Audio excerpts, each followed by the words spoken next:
Good morning students. सुप्रभात विद्यार्थियों। मैं रघुनाथ स्कूल रतनगढ़ से मनोज चोटिया आपका जीव विज्ञान की इस कक्षा में स्वागत करता हूं। सबसे पहले आप लोग 10th पढ़ के आए हो और उसके बाद में आपने बायोलॉजी विषय का चुनाव किया है।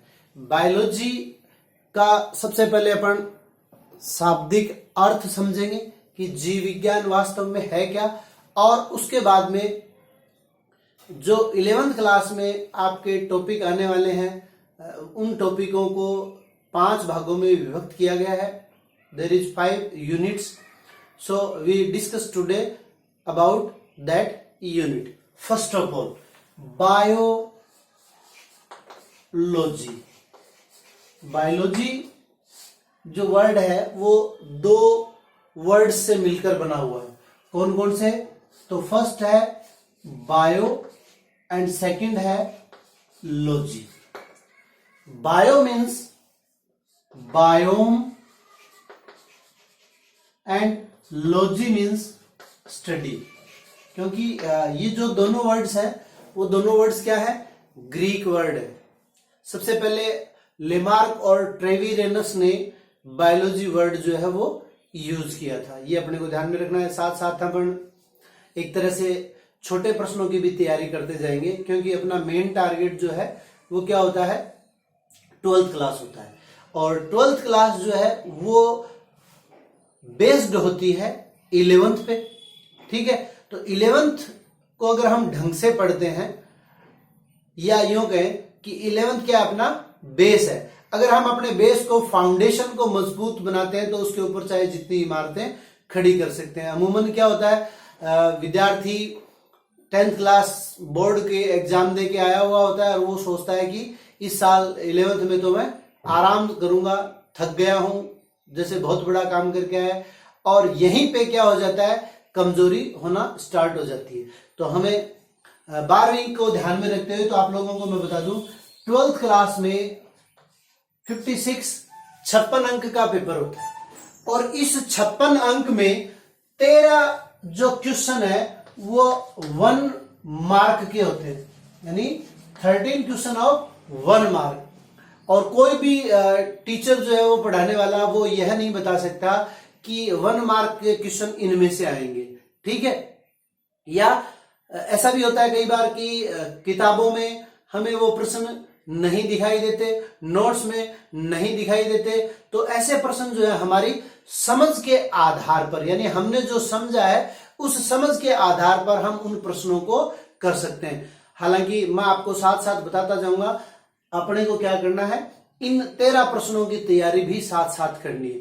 तो ये एक नंबर के 13 क्वेश्चन आते हैं, और इसी के साथ जब छोटे छोटे प्रश्न जहां भी बनते हैं मैं आपको बताता चलूंगा कि ये 1 नंबर का क्वेश्चन बन रहा है। जैसे यहां अभी क्या बना कि जीव विज्ञान शब्द या बायोलॉजी शब्द जो है वो सबसे पहले किसने दिया या किसने यूज में लिया? तो अपने को याद रखना है 2 साइंटिस्ट हैं।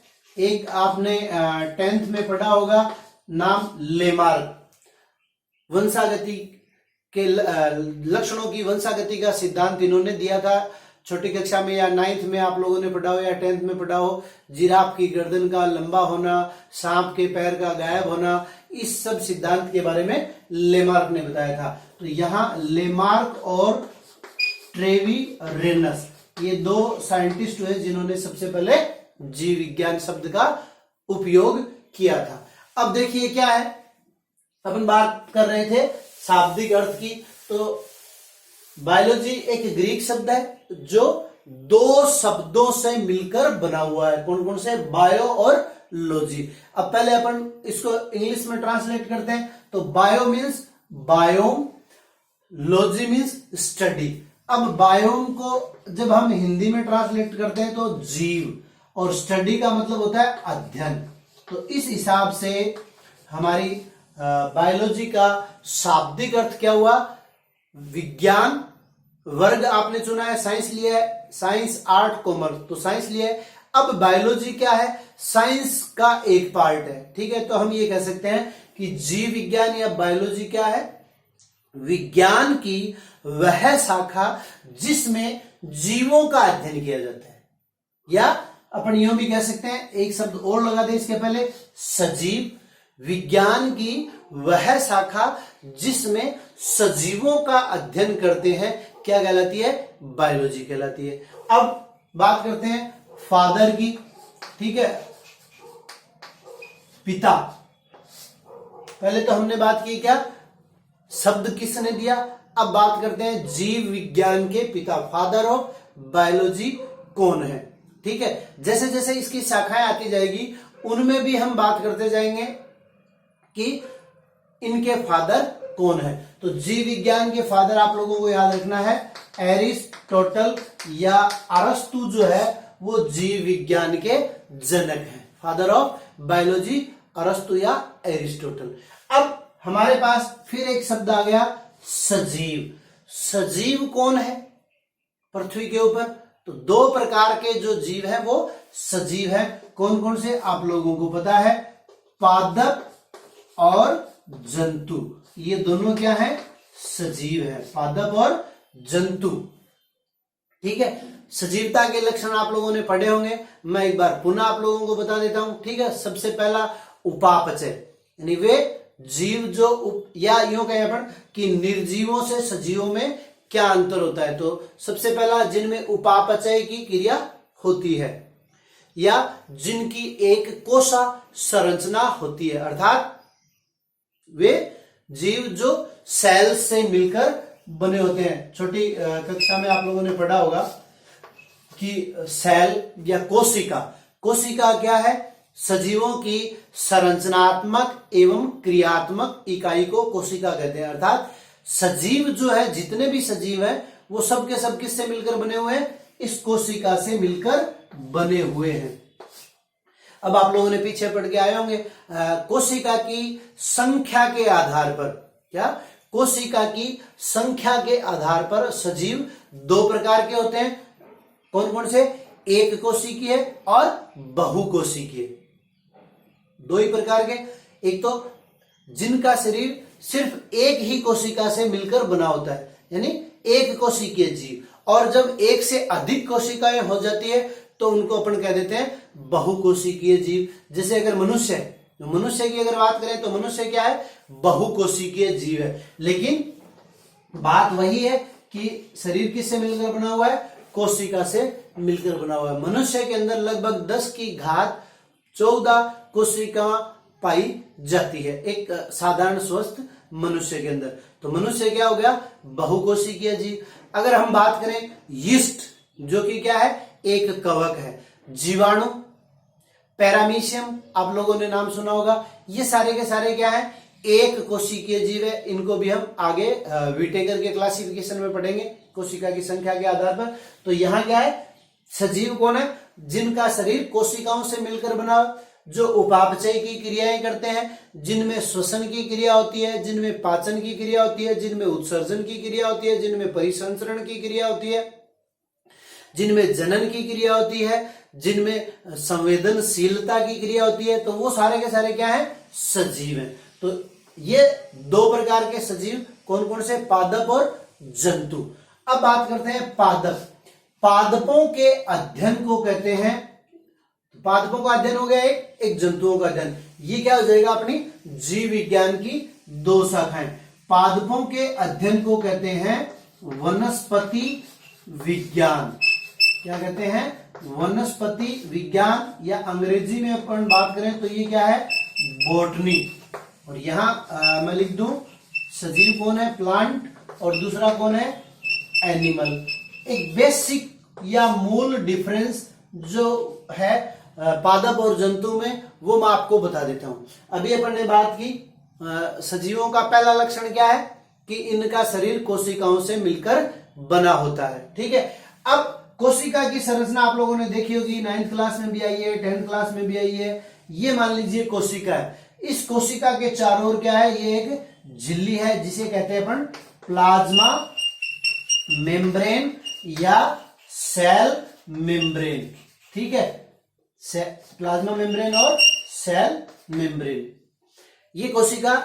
अब इस सेल मेम्ब्रेन के चारों ओर अगर एक और परत उपस्थित है, another layer is present around the cell membrane and this layer is called cell wall. कोशिका झिल्ली के चारों ओर अगर एक अतिरिक्त परत और पाई जाती है, एक अतिरिक्त आवरण और पाया जाता है, तो इसको अपन कहते हैं क्या? कोशिका भित्ति। ठीक है, तो पादप के अंतर्गत क्या हो जाएगा? ये बेसिक डिफरेंस आप लोगों को याद रखना है कि दोनों का शरीर कोशिकाओं से मिलकर बना होता है। अब अगर कोशिका के चारों ओर कोशिका भित्ति है तो वो क्या है? पादप है। और कोशिका भित्ति नहीं है तो वो क्या है? जंतु है। बाकी और ज्यादा डिफरेंस अपन आगे की कक्षाओं में करते जाएंगे, फिलहाल आप इतना ही ध्यान रखिए। ठीक है, पादपों का अध्ययन वनस्पति विज्ञान, जंतुओं का अध्ययन क्या है? प्राणी विज्ञान, या इसको अपन कह सकते हैं प्राणी शास्त्र हिंदी में, और इंग्लिश में कहेंगे जूलॉजी। वही बात यहां पे फिर जू का मतलब एनिमल्स और लॉजी का मतलब स्टडी, तो जंतुओं का अध्ययन। और यहां बोटनी जो वर्ड है वो एक ग्रीक वर्ड बोट्राइटिस से लिया गया है, और बोट्राइटिस का अर्थ होता है घास फूस, और घास फूस का मतलब वही कि जिसकी कोशिका के चारों ओर क्या है? कोशिका भित्ति उपस्थित है, यानी पादपों के चारों ओर कोशिका भित्ति उपस्थित है। बायोलॉजी का जनक आपको बताया अरस्तु, 2 शाखाएं होगी। अब इसका भी आप ध्यान में रखना। जंतु विज्ञान का जनक कौन है? अरस्तु। पादप विज्ञान का जनक है या फादर ऑफ बॉटनी थियोफ्रेस्टिस। कौन है? Theophrastus is father of botany. Aristotle is father of zoology as well as biology.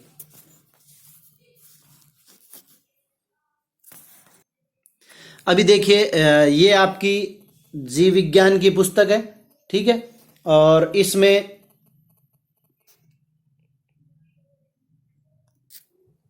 तो 11th में बायो को 5 यूनिट में डिवाइड किया गया है, और 5 यूनिट को फिर फर्दर 22 चैप्टर्स में डिवाइड किया गया है।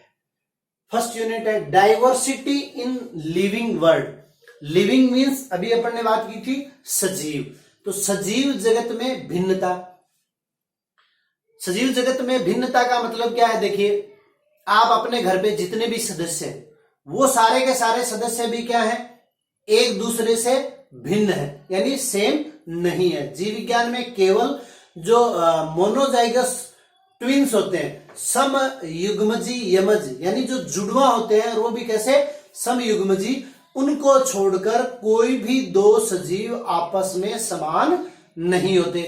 तो ये तो हो गई अगर अपन अपने परिवार के सदस्यों की बात करें। अब दूसरे जंतुओं की बात करें, गाय है, भैंस है, कुत्ता है, घोड़ा है, बैल है। ठीक है, उनमें और मनुष्य में या उनमें आपस में क्या है? अंतर है या भिन्नता है। ठीक है, इसी प्रकार पादप और जंतुओं में क्या है? भिन्नता है। ठीक है, और पादप में भिन्नता है। आप लोग जानते हैं, एक नीम का पेड़ है, एक बरगद का है, एक खेजड़ी का है, एक पीपल का है, सारे के सारे क्या है? आपस में भिन्न भिन्न है। तो ये क्या हो गया? डाइवर्सिटी इन लिविंग वर्ल्ड, यानी सजीवों में जो भिन्नता है। इनके अंतर्गत अपन सजीवों के बारे में जीव विज्ञान, वर्गीकरण, बायोलॉजिकल क्लासिफिकेशन, जंतु जगत और पादप जगत, 4 अध्यायों का अध्ययन इसके अंतर्गत करेंगे। सेकंड है structural organisation in plant and animal.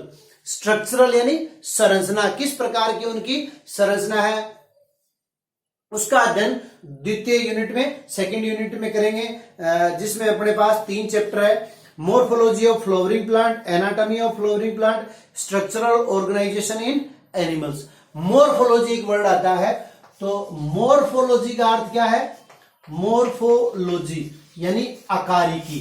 ठीक है, आकारिकी यानी बाहर से जो लक्षण दिखाई दे रहे हैं उनको क्या कहते हैं? मोर्फोलॉजी। आकारिकी अध्ययन किसमें? पादपों में करेंगे। फ्लावरिंग यानी पुष्पीय पादपों में। दूसरा एनाटॉमी। एनाटॉमी का अर्थ होता है आंतरिकी, या शाब्दिक अर्थ अपन कहेंगे यहां शारीरिकी। ठीक है, तो जब अंदर की संरचना किस प्रकार की है उसका अध्ययन करेंगे, किसका, फ्लोरिंग प्लांट का और एनिमल्स का। तीसरी यूनिट है अपनी स्ट्रक्चरल एंड फंक्शन, यानी संरचना और कार्य किसके, सजीव के। संरचना और कार्य किसके, सजीव के, यानी कोशिका किससे मिलकर बनी हुई है, उसके क्या क्या कार्य है। तो इसमें अपने पास तीन चीजें हैं, तीन चैप्टर हैं, सेल, बायोमोलिक्यूल, जैव अणु, और तीसरा cell cycle and cell division, कोशिका चक्र और कोशिका विभाजन का अध्ययन इसमें करेंगे। फिर आता है प्लांट फिजियोलॉजी। देखिए किसी भी जीव विज्ञान की शाखा के पहले अगर प्लांट जुड़ता है तो वो क्या हो जाएगी, बॉटनी की ब्रांच हो जाएगी, यानी पादपों की। और उसके पहले एनिमल या ह्यूमन जुड़ता है तो वो क्या हो जाएगी, जंतु विज्ञान की शाखा। तो प्लांट एनिमल के बाद पहले कोई भी ब्रांच लगती है तो वो उसकी शाखा हो जाएगी। जैसे यहां लगा हुआ है फिजियोलॉजी, उससे पहले क्या है, प्लांट, प्लांट फिजियोलॉजी। फिजियोलॉजी क्या है, हिंदी में कहें कि कार्य की, कि उनके अंग जो है वो किस प्रकार से काम करते हैं, क्या क्या उनमें क्रियाएं होती है। इसके अंतर्गत भी अपने 5 चैप्टर है। ट्रांसपोर्टेशन इन प्लांट, यानी पादपों में परिवहन किस प्रकार से होगा, गमन किस प्रकार से होगा। मिनरल न्यूट्रिशन, खनिज पोषण और फोटोसिंथेसिस इन हायर प्लांट, उच्च वर्गीय पादपों में प्रकाश संश्लेषण किस प्रकार से होता है। रेस्पिरेशन इन प्लांट, पादपों में श्वसन किस प्रकार से होता है। प्लांट ग्रोथ एंड डेवलपमेंट, यानी पादप वृद्धि और उनका विकास। उसके बाद में ह्यूमन फिजियोलॉजी। ह्यूमन फिजियोलॉजी में अपने 7 चैप्टर हैं, कौन कौन से, तो डाइजेशन एंड एब्जॉर्प्शन, यानी पाचन और अवशोषण, पाचन किस प्रकार से होता है, अवशोषण किस प्रकार से होता है। Breathing and exchange of gases, breathing मतलब श्वास लेना, और श्वास लेने के दौरान अपन क्या करते हैं, गैसीय विनिमय करते हैं। फिर बॉडी फ्लूइड्स एंड सर्कुलेशन, जंतु द्रव्य, शारीरिक द्रव्य, कौन कौन से द्रव्य शरीर के अंदर पाए जाते हैं और उनका परिवहन किस प्रकार से होता है। Excretory products and their eliminations, यानी उत्सर्जी पदार्थ और उनका निष्कासन किस प्रकार से होता है। तो ये सारे के सारे जो सजीवता के लक्षण है, वो सजीवता के लक्षणों को ही एक एक चैप्टर यहां दिया गया है। उसके बाद में neural control and coordination and chemical coordination and integration, रासायनिक समन्वय और तंत्रिकीय समन्वय, ये सारा कुछ अपन 11th जीव विज्ञान में पढ़ेंगे। और आप लोगों को पता होगा इस बार अपनी राज्य सरकार ने एनसीईआरटी का सिलेबस लागू कर दिया है। तो हम जो पुरानी केंद्रीय विद्यालय में जो बुक्स चला करती थी वही बुक्स अब अपनी हो गई है, तो इससे हमें और भी ज्यादा फायदा होने वाला है। और कल से हम रेगुलर अपने फर्स्ट चैप्टर से स्टडी स्टार्ट करेंगे। आशा करता हूं जीव विज्ञान की ये सामान्य जानकारी और जूनियर क्लास का जो सिलेबस है उसके बारे में थोड़ा बहुत आपको आउटलाइन मिला होगा। कल से हम रेगुलर स्टडीज की प्रारंभ करेंगे। हिंदी और अंग्रेजी मीडियम दोनों के लिए अलग अलग अध्ययन करेंगे। धन्यवाद।